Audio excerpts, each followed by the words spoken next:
Hello, and welcome to the second video in our Permutation series by the GEM Tutoring Center. So in this video, we're going to talk about the slot method, the permutation notation, and how to use the permutation function on your calculator. So let's get started with the slot method.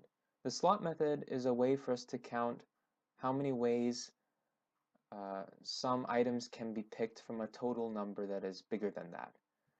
So let's look at this first problem, number 3.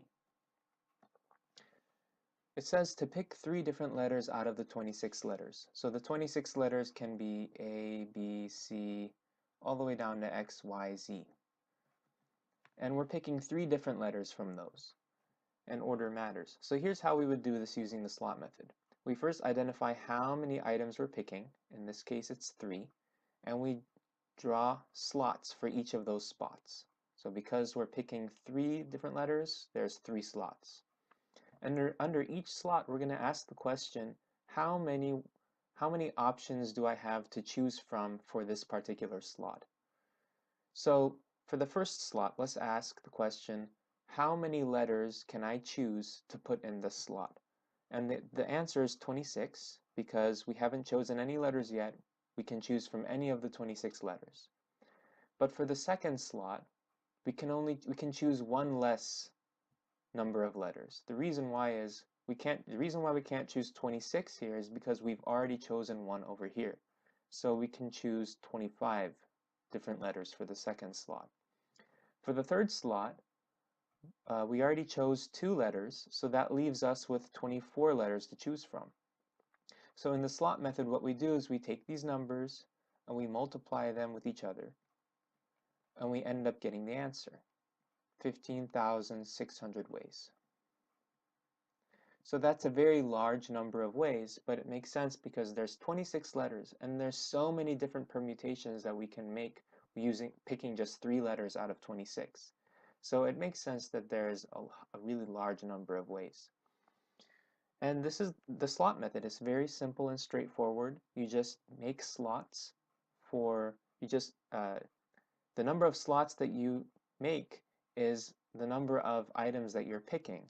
And then you just write down underneath each of those the number of options that you have for each slot, and you multiply those numbers together and you get the answer. So let's do this for another example.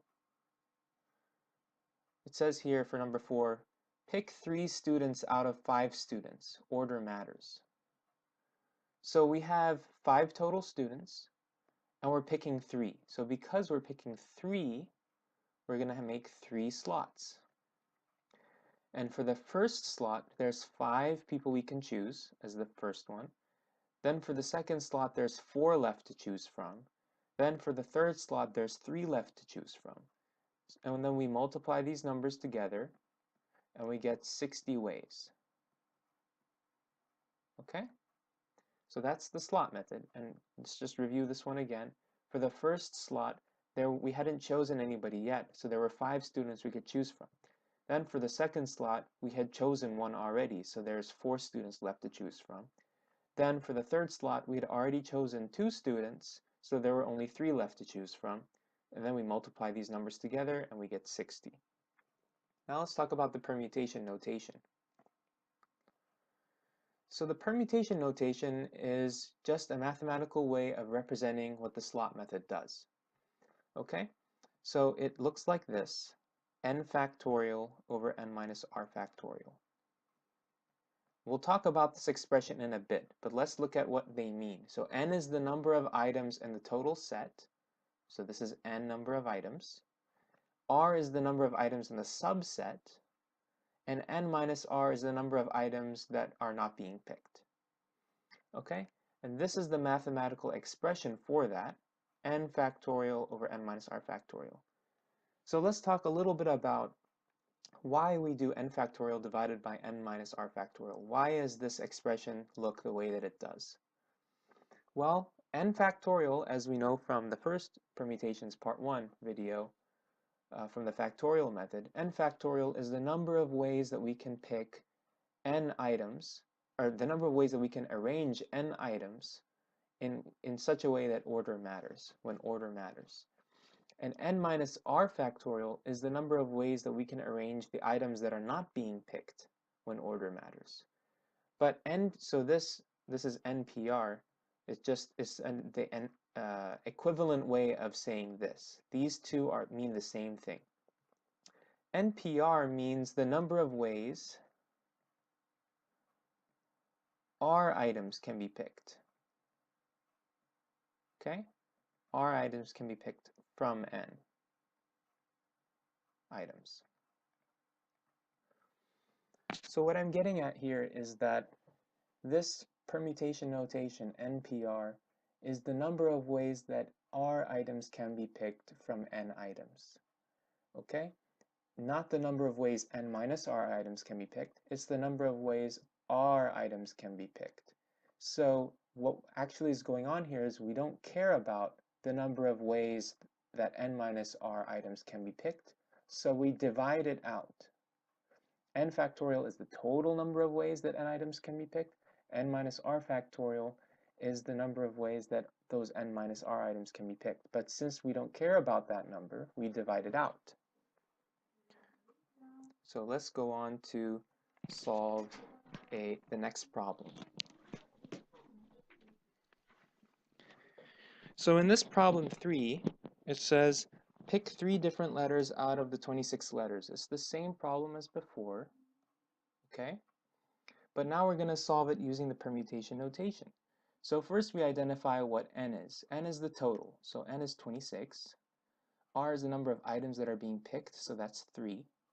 Now let's write this in permutation notation. NPR is going to be 26p3, and that's equal to n factorial, which is 26 factorial, divided by n minus r factorial, which is 26 minus 3 factorial. We can write this as 26 times 25 times 24 times 23 factorial over 23 factorial. And the reason why we can write this as 23 factorial is this is equal to 23 times 22 times all the way down to 1. But I left it as 23 factorial because I don't want to write out all of this stuff.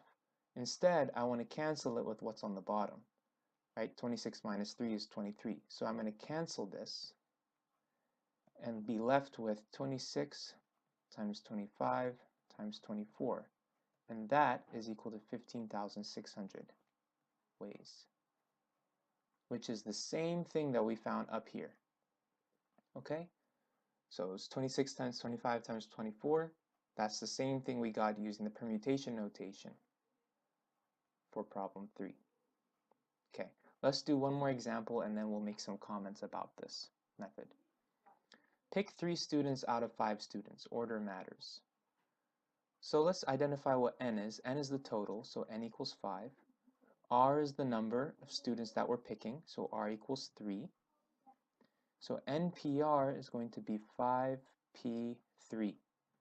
And that's equal to n factorial, which is 5 factorial, over n minus 3 factorial, which is 5 minus 3 factorial. We can write this as 5 times 4 times 3 times 2 factorial divided by 2 factorial. Remember that this 2 factorial is 2 times 1, but it cancels with the one on the bottom. So we're left with 5 times 4 times 3, which equals 60 ways. And that's the same thing as what we found up here. 5 times 4 times 3 gave us 60 ways. Same thing with the permutation notation.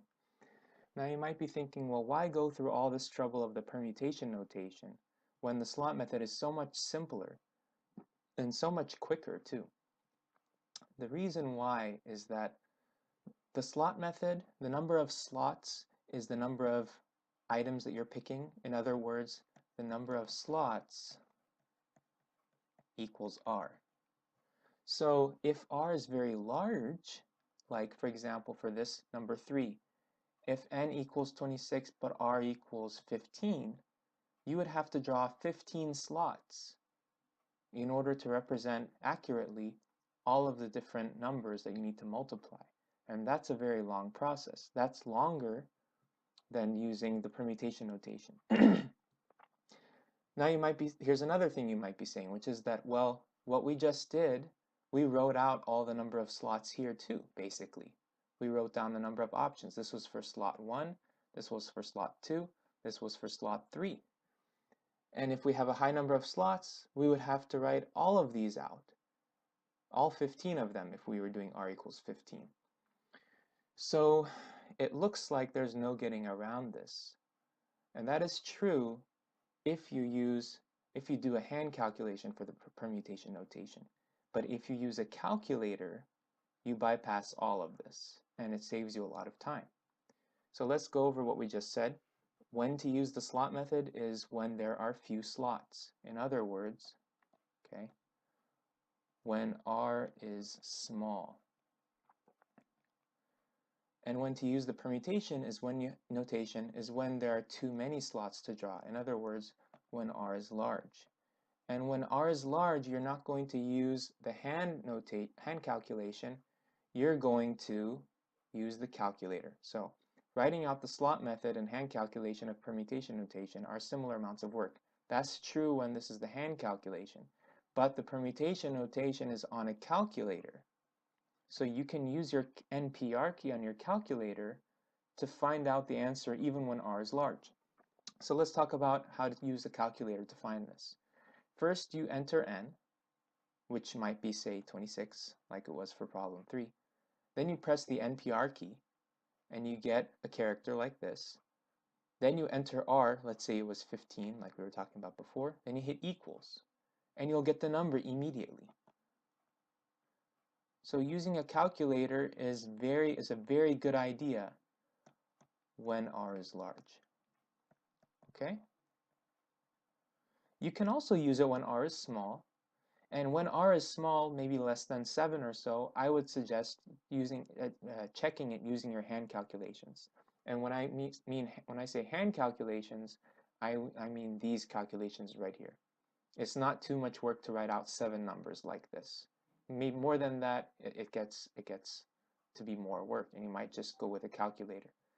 But just while you're learning this, it's helpful to do a few problems where r is less than 7 or so, and check it using the hand calculations, compare it to what you get from the calculator. Okay, so in summary, we talked about the slot method when it's useful. It's most useful when r is small.